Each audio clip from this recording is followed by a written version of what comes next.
దేవునికి మహిమ కలుగును గాక. प्रभु का महिमा हो। 10వ తారీఖు आज 10 तारीख ఉదయం सुबह, చూసే భాగ్యాన్ని దేవుడు మనకిచ్చారు.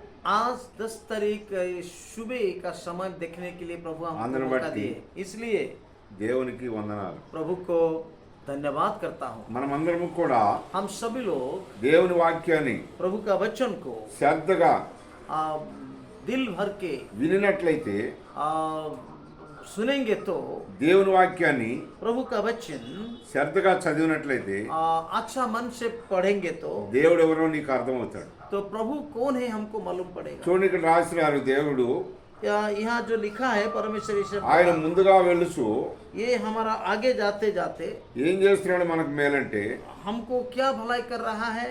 ఆయన తన రెక్కలతో నిన్ను కప్పును. वह तुझे अपने पंखों को आड़ में ले लेगा ఆయన రెక్కల కింద నీకు ఆశ్రయం కలుగును. और तू उसके परों के नीचे शरण पाएगा। ఆయన సత్యమును उसकी सच्चाई కేడుము तेरे लिए ढाल డాలునై ఉన్నది. और झिलम ठहरेगी। దేవుడు ఎవరు అనుకుంటున్నావు? परमेश्वर कौन है आप सोच रहे? సత్యవంతుడు. ये सही परमेश्वर है, सच परमेश्वर है।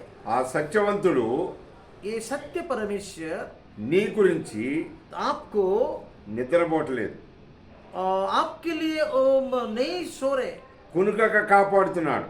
ये नहीं झूम रहे। ఎటు వెళ్ళినప్పటికీ కూడా इसी प्रकार रीति से आपका सामने जाते వేటగాడి చేతిలో దొరకకుండా నిన్ను కాపాడుతున్నాడు. आओ जो शिकार वाले आते उसका हाथ से उद्धार करने के चाहते। ఎప్పటికైనా సరే जब भी हो, ఆయన్ని నువ్వు నమ్ముతావని, अगर आप उनके ऊपर विश्वास रखेंगे बोल के, అది దేవుని కోరిక. परमेश्वर चाहता है। నీ కోరికలు చాలా ఉంటాయి. तुम्हारा तो आपका इच्छा बहुत कुछ हो सकेगा। నీ కోరికలు తీరాలంటే अगर तुम्हारा इच्छा सफल होगा बोले तो సత్యవంతుడైన దేవుణ్ణి నమ్మాలి. सच्चा ईश्वर को विश्वास करना पड़ेगा। ఆయనే ప్రభువైన యేసుక్రీస్తు వారు. ये यीशु मसीह है। దేవుడు ఇప్పుడే నిన్ను పట్టుకును గాక. प्रभु अभी आपको पकड़ लेना। ఆమేన్.